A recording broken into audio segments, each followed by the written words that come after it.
नमस्कार दोस्तों, पीसीएस गुरुजी में आपका स्वागत है। दोस्तों आज हम 2, 3 और 4 जनवरी का करंट अफेयर्स लेकर आए हैं। द हिंदू और इंडियन एक्सप्रेस में जो यूपी पीसीएस संबंधित इंपॉर्टेंट खबरें हैं उसको समझेंगे। प्री और मेंस दोनों के पॉइंट ऑफ व्यू से खबरों को लेंगे। तो पहले स्टार्ट करते हैं। पहली खबर बड़ी इंटरेस्टिंग है, इसको थोड़ा सा ज्योग्राफी के पॉइंट से समझेंगे। Greenlands leader step up push for the independence from Denmark. अब ये बड़ा इंपॉर्टेंट है क्योंकि ये सवाल ऑलरेडी यूपी पीसीएस में आ चुका है, पहले कई बार आ चुका है। ठीक है, एक है यहां पर ग्रीनलैंड। ग्रीनलैंड एक आइलैंड है, अगर आप यहां पर देखेंगे ये ग्रीनलैंड है। ठीक है, ये ग्रीनलैंड आपको दिखाई दे रहा है और ये बहुत बड़ा ग्रीनलैंड, नाम ग्रीनलैंड है बट ये पूरा बर्फ से ढका रहता है। ठीक है, और इसके ऊपर कब्जा किसका है? तो इसके ऊपर जो है वो 20वीं सदी से ही डेनमार्क का कब्जा है। तो एग्जाम में सवाल भी आया हुआ है कि ग्रीनलैंड के ऊपर कब्जा किसका है, तो डेनमार्क का कब्जा है। ठीक है, तो अब इसके जो प्रधानमंत्री हैं, ठीक है, वहां पे इनका नाम है म्यूट बोरप एज। इन्होंने अभी जो न्यू ईयर हुआ, न्यू ईयर के अंदर पार्टी में उन्होंने बोला, पार्टी क्या मतलब अपनी स्पीच में बोला कि भाई अब हमें वक्त आ गया कि अब हम डेनमार्क से इंडिपेंडेंस लें। ठीक है, तो ये यहां पर धीरे धीरे एक फ्रीडम स्ट्रगल मूवमेंट जहां पर आप देखने को मिल रही है। वैसे तो ग्रीनलैंड में कुछ एक्टिविटी ज्यादा होती नहीं है, 99% जो इलाके हैं बर्फ ढके रहते हैं। कुछ थोड़ा बहुत राजधानी जो न्यूक है वहां पर थोड़ा सा एक्टिविटी रहती है। चाइना ने काफी ज्यादा यहाँ पर इन्वेस्टमेंट करना शुरू कर दिया। चाइना को लगता है कि यहाँ पर जो है रिसोर्सेज ज्यादा है। चाइना ने अपना इन्वॉल्वमेंट यहाँ पे किया है। अमेरिका को भी अब इस बात की टेंशन हो रही है कि ऐसा ना हो कि ग्रीनलैंड पर चाइना कब्जा हो जाए, तो अमेरिका का भी रोल आ रहा है। इसीलिए जो आप जो फ्रीडम स्ट्रगल मूवमेंट देख रहे हैं वहां पर, तो ये इसका हवा मिल रही है क्योंकि वहां पर अमेरिका और चाइना का थोड़ा सा वहां पर आपको एक एक्टिविटी देखने को मिल रही है। तो एग्जाम के लिए इंपॉर्टेंट है, ग्रीनलैंड किसके पास है? डेनमार्क के कंट्रोल के अंदर है। ठीक है, आगे देखते हैं क्योंकि इससे ज्यादा गहराई में आएगा नहीं, बस पूछेंगे डेनमार्क कहां पर है, ग्रीनलैंड पे कैसे है डेनमार्क का।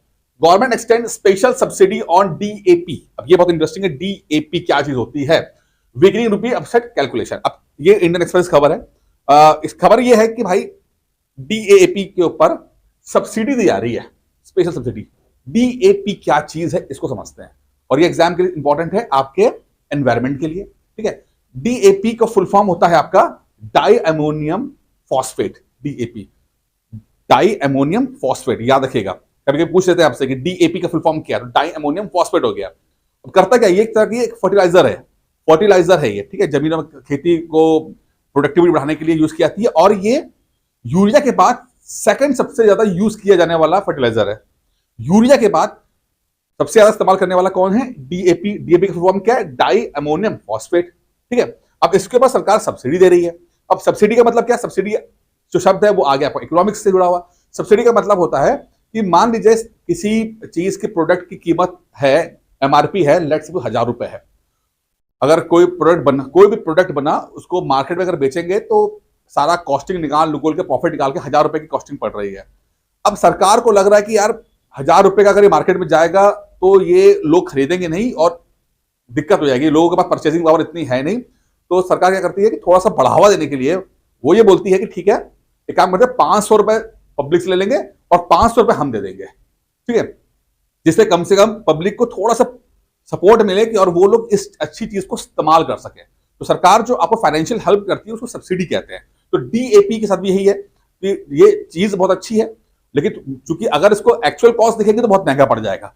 सरकार चाहती है कि लोग इसको यूज करें। ठीक है, तो इसके कुछ वो सब्सिडी दे रही है, जैसे कि जो पब्लिक किसान है उनके ऊपर बोझ कम पड़ रहा है। सब्सिडी आपको यहां पर दिख गई आपको। ठीक है, अब सबसे ज्यादा कौन सा यूज होता है? यूरिया से होता है। तो यूरिया आप देख लीजिए, NH2CO NH2 जो है वो यूरिया का केमिकल फॉर्मूला होता है। इसमें नाइट्रोजन और नाइट्रोजन का ये ऑक्साइड है, तो NH2CO NH2 ये, और ये आपका डाई अमोनिया फॉस्फेट हो गया।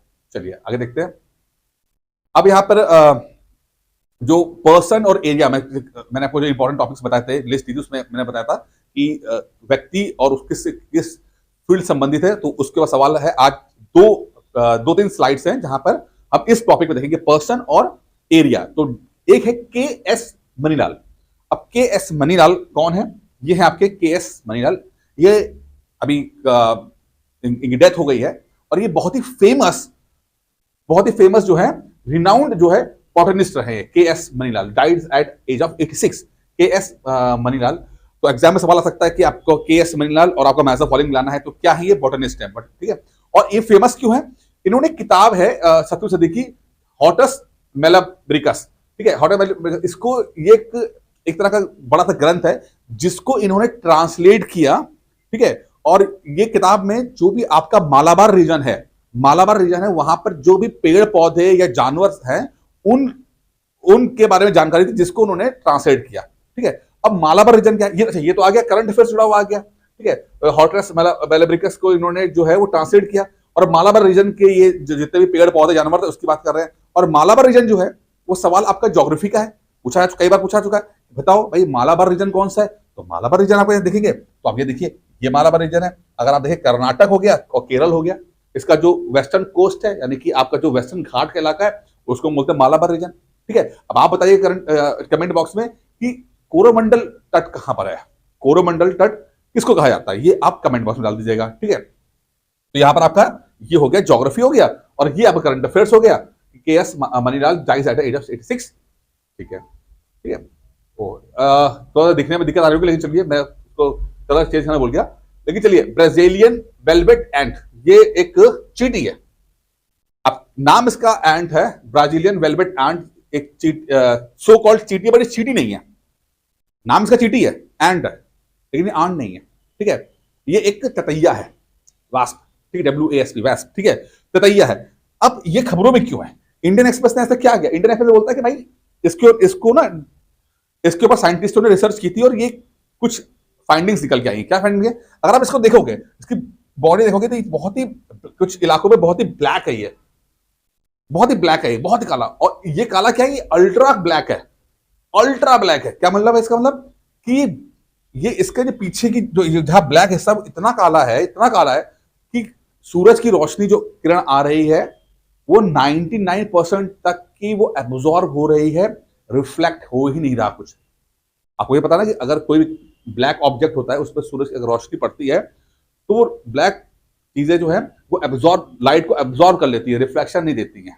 इसी कारण से आपको कहा जाता है गर्मियों में आप काले कपड़े मत पहनो, क्योंकि वो हीट को, लाइट को एब्जॉर्ब कर लेगा तो गर्म हो जाएगा।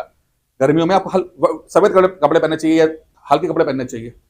सीधे जितने भी सर्दियों के जो कपड़े होते हैं वो ब्लैक कलर के या ब्राउन कलर के, इस तरह के कलर होते हैं ये, ठीक है। अभी जो मैंने पहना वो देखिए, थोड़ा सा डार्क कलर का देखिए, क्यों? हीट को एब्जॉर्ब कर ले। यहां पर ये बोल रहा है कि जो ये वास्प है या एंट है, ये अपने डिफेंसिव मैकेनिज्म में क्या करता है कि ये 99% तक की जो सूरज की रोशनी उसे एब्जॉर्ब कर लेता है, रिफ्लेक्ट नहीं करता। और ये कहां मिलता है? ये ब्राजील में मिल रहा है, ब्राजील के अंदर, इसका ब्राजील वेलवेट एंट कहा जाता है, ठीक है। चलिए, श्री नारायण गुरु बहुत इंपॉर्टेंट है। अब एक श्री नारायण गुरु के बारे में अभी विवाद चल रहा है।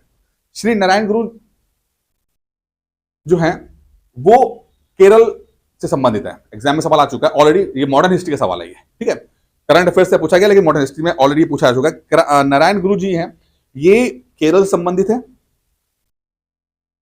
और ये जो एंटी कास्ट सिस्टम है, एंटी कास्ट मूवमेंट है, एंटी कास्ट मूवमेंट, इसका जो है ना बहुत अच्छे तरीके से लीडरशिप दी है केरल से। साउथ के बहुत ही बड़े रहे और काफी फेमस रिनाउंड सोशल वर्कर रहे हैं नारायण गुरु जी, केरल में रहे। अब वहां पर रहकर जितने भी कास्ट को लेकर एंटी कास्ट मूवमेंट है, इसमें उन्होंने लीड किया उन्होंने, और उन्हें एक विचार दिया। उन्होंने ना असल में अद्वैत वेदांता के कॉन्सेप्ट को थोड़ा सा एक्सप्लेन किया। अपने समझते अद्वैत वेदांत होता क्या है? अद्वैत बोलता है कि पूरा जो है वो सिर्फ एक भ्रम है, मतलब एक ही चीज है। अद्वैत वेदांता ड्यूरिज्म दो में नहीं करता, कहता है पूरी सब कुछ सृष्टि में जितना भी है वो एक भ्रम है, जो कि अद्वैत का है। अद्वैत, द्वैत नहीं, एक, सिर्फ एक, ठीक है, तो भ्रम है, और जितने भी चीजें हैं सब जो है उस भ्रम का ही पार्ट है, यह अद्वैत बोलता है। तो नारायण गुरु बोलते हैं कि भाई ठीक है, बिल्कुल सही कह रहे हैं। वो भी कहते हैं कि भाई सब कुछ जो है वो भ्रम का ही है, सब पेड़ पौधे, जीव जंतु, मनुष्य, सब जो है वो एक भ्रम का ही हिस्सा है, और सिर्फ इग्नोरेंस की वजह से, अज्ञानता की वजह से, जानकारी ना होने की वजह से जो लोग हैं वो अलग अलग धर्म बनाते हैं, अलग अलग जाति बनाते हैं, अलग अलग वर्ग बनाते हैं, ठीक है। सब भ्रम का एक रूप है, सब एक भ्रम के हैं, लेकिन मनुष्य की अज्ञानता की वजह से लोग अलग अलग जाति धर्म से बनाते हैं, इस कारण से प्रॉब्लम होती है। ये नारायण गुरु ने कहा। ठीक है। और नारायण गुरु ने एक बड़ा अच्छा सा स्टेटमेंट भी दिया था जो बहुत फेमस हुआ है, one cast one religion one God for man. One cast बहुत इंपॉर्टेंट है, one cast one religion one God for man, ये नारायण गुरु ने ये स्टेटमेंट दिया था। भाई एक ही भगवान है, एक ही धर्म है और एक ही कास्ट है सबके लिए, सब ब्रह्म के रूप है, अद्वैत वेदांता। ठीक है। अब इनके लिए विवाद क्या हुआ, विवाद ये हुआ कि केरल के कुछ लोग बोलते हैं, उनके खासकर सीएम ने कहा था कि जो नारायण गुरु हैं ये हिंदू नहीं है, और ये तो हिंदू धर्म का मतलब ही नहीं था, क्योंकि इन्होंने तो हिंदू धर्म की जो कुरीतियों के खिलाफ लड़ाई लड़ी थी। तो वहां पर जो बीजेपी पार्टी है उन्होंने कहा था कि भाई लड़ाई लड़ी थी वो ठीक है, वहां पर जो वहां पर कास्ट सिस्टम बड़ा डोमिनेटिंग सिस्टम था तो उसके खिलाफ लड़ा, जो ठीक है लड़ा, लेकिन वो ऐसा कभी नहीं कहा कि उन्होंने कि वो हम धर्म को छोड़कर अलग हो रहे हैं। तो नारायण गुरु को लेकर वहां विवाद चल रहा है, कुछ लोग बोल रहे हैं कि हिंदू धर्म से संबंधित थे, कुछ लोग नहीं संबंधित थे। तो ये फिगर जो है बहुत इंपॉर्टेंट है, श्री नारायण गुरु, इनसे संबंधित सवाल एग्जाम में आ सकता है, क्योंकि ये ऑलरेडी हिस्ट्री का बड़ा इंपॉर्टेंट टॉपिक है जो एग्जाम में लगातार पूछा जाता रहा है। ठीक है। अब इंपॉर्टेंट है स्पोर्ट्स को लेकर, खेल रत्न अवार्ड जो हैं वो आपको दिए गए। तो पहले तो ये आपको जो खेल रत्न अवार्ड है इसमें दो तरह के अवार्ड दिए गए। पहले है मेजर ध्यानचंद खेल रत्न अवार्ड। मेजर ध्यानचंद अवार्ड जो होता है वो टॉप क्लास के सबसे नंबर 1 जो देश का होता है, बेस्ट होता है, बेस्ट ऑफ में बेस्ट, बेस्ट ऑफ में बेस्ट, उसको मिलता है। कौन? Major Dhyan Chand award. तो इस बार 2024 के लिए 4 लोगों को मिला है, 1 2 3 4 लोगों को मिला है। तो इसमें कौन कौन है? एक है मनु भाकर जो शूटिंग में है, और पहले इंडियन है जिन्होंने ना एक ही ओलंपिक में 2 मेडल जीते हैं, 2 कांस्य मेडल, एक ही ओलंपिक में 2 मेडल जीतने वाली पहली एथलीट है मनु भाकर। पेरिस ओलंपिक जो हुआ था उसके अंदर। ठीक है। ये है आपके हरमनप्रीत जो आपके हॉकी के इंडियन हॉकी टीम में कैप्टन है ये। तो इस बार हॉकी टीम ने भी ब्रॉन्ज मेडल जीता है, तो 2 बार लगातार बैक टू बैक जो है इंडियन हॉकी ने 2 मेडल जीते हैं ओलंपिक्स के अंदर। ठीक है। ये है पैरालंपिक, अच्छा पैरालंपिक्स के एथलीट है, इनका नाम है प्रवीण कुमार। तो प्रवीण कुमार आपके पैरालंपिक्स से संबंधित है। पैरा एथलीट, पैरा का मतलब होता है जो थोड़ा सा स्पेशल एबिलिटीज के होते हैं। तो ओलंपिक के बाद, समर ओलंपिक के बाद 15-20 दिन के बाद पैरालंपिक स्टार्ट होता है, और इंडिया ने बहुत अच्छा परफॉर्म किया था पैरालंपिक। तो प्रवीण कुमार पैरालंपिक से संबंधित है। और ये डी गुकेश है। तो डी गुकेश जो है ये यंगेस्ट चेस चैंपियन है क्लासिकल चेस में। वो ये इन्होंने इस बार इतिहास रच दिया, और 18 साल की, मात्र 18 साल की उम्र के अंदर ये सबसे यंगेस्ट वर्ल्ड चैंपियन बने हैं, और भारत की दूसरे वर्ल्ड चैंपियन है। इससे पहले इनके गुरु विश्वनाथ आनंद जो हैं वो वर्ल्ड चैंपियन बन चुके हैं, अभी ये डी गुकेश जो हैं वो बने हैं। तो इंडिया के लिए बहुत प्राउड मोमेंट है। और इन चारों को जो है ये आपका खेल रत्न अवार्ड जो है मेजर ध्यानचंद खेल रत्न अवार्ड दिया गया। डी गुकेश चेस है, हरमनप्रीत सिंह हॉकी है, प्रवीण कुमार पैराथलेटिक्स है, और मनु भाकर जो है शूटिंग के है। ठीक है। ये तो मिलकर 4 हो गए। अब इसके साथ ही अर्जुन अवार्ड भी दिए गए। तो इससे थोड़ा नीचे लेवल का, मतलब एक तो मेजर ध्यानचंद टॉप लेवल पर होता है, फिर अर्जुन अवार्ड नीचे लेवल पर होता है थोड़ा सा। तो अर्जुन अवार्ड दिए गए, तो बहुत सारे लोगों को अर्जुन अवार्ड दिए गए हैं, जो इसमें ज्योति यादव ये भी पैरालंपिक्स की है, पैरालंपिक्स में गए। तो अनु रानी एथलेटिक्स, नीतू गंगा से बॉक्सिंग हो गया, स्वीटी जो है बॉक्सिंग है, वंतिका अग्रवाल चेस, ये याद कर लीजिएगा, क्योंकि कई बार मैच द फॉलोइंग आएगा आपको, इधर एथलीट लिखे होंगे, इधर स्पोर्ट्स लिखे होंगे, आपको मैच द फॉलोइंग करना पड़ेगा। और अर्जुन अवार्ड भी तो पक्के आएंगे, क्योंकि अर्जुन अवार्ड बहुत सारे होते हैं, तो इसलिए थोड़ा सा एथलीट्स को अब याद कर लीजिएगा कौन एथलीट्स किस स्पोर्ट्स संबंधित है। ये आता बहुत इंपॉर्टेंट है, खास करके ROR को पेपर आने वाला है, तब तक तैयार रखिएगा। तो सलीमा टेटे हॉकी की है, अभिषेक जो है अभी हॉकी के हैं, संजय हॉकी के हैं, जर्मनप्रीत सिंह हॉकी के हैं, सुखजीत सिंह हॉकी के हैं, राकेश कुमार पैरा आर्चरी है, प्रीतिपाल पैरा एथलीट्स हैं, जीवनजीत दीप्ति पैरा एथलीट्स हैं, अजीत सिंह पैरा एथलीट हैं, सचिन सिरोजी खिलाड़ी पैरा एथलीट्स हैं, धर्मवीर सिंह पैरा एथलीट, ये सिद्धि पैसा पैरा एथलीट है, प्रणव शोरमा, होकोता सीमा, सिमरन, नवदीप सिंह, नितेश कुमार, ये मुर्गू सेन, और ये नित्या श्री, सुबुत्या सिवन, मनीषा रामदास, कपिल परमार, मोना अग्रवाल, ये सब पैरा एथलीट और पैरा बैडमिंटन वगैरह के हैं, ये पैरा जूडो को भी है। रुबीना फ्रांसिस पैरा शूटिंग हो गया, स्वप्निल कुसाले शूटिंग हो गया। स्वप्निल जो है इस बार जो पेरिस ओलंपिक के अंदर इंडिया की तरफ से शूटिंग के अंदर ब्रॉन्ज मेडल जीता था उन्होंने, ये स्वप्निल कुसाले है शूटिंग में जीता उन्होंने। सरबजीत सिंह शूटिंग हो गया, अभय सिंह स्क्वैश हो गया, सजन प्रकाश स्विमिंग हो गया, और अमन शेरावत इन्होंने कुश्ती में, ये यंगेस्ट इंडियन है अमन शेरावत, जिन्होंने कुश्ती में इंडिया को मेडल जिताया हुआ, अमन शेरावत। ठीक है, इनको रेसलिंग में मिला गया। तो ये सब जो है आपके अर्जुन अवार्डी हो गए, और एग्जाम के लिए इंपॉर्टेंट है, इसलिए याद कर लीजिएगा। बाकी इस में करंट अफेयर नहीं था। जो ये PDF है ये आपको पीसीएस गुरुजी के टेलीग्राम चैनल पे आपको मिल सकता है, आप वहाँ पे जाकर ले लीजिएगा, और प्लीज पढ़ने की कोशिश कीजिएगा। अभी से करंट अफेयर्स ठीक से पढ़ेंगे, समझेंगे, तो आपका एक बेस बन जाएगा, बाद के लिए आपको दिक्कत नहीं आएगी। वीडियो में इतना ही था, उम्मीद करता हूं वीडियो पसंद आया होगा। धन्यवाद।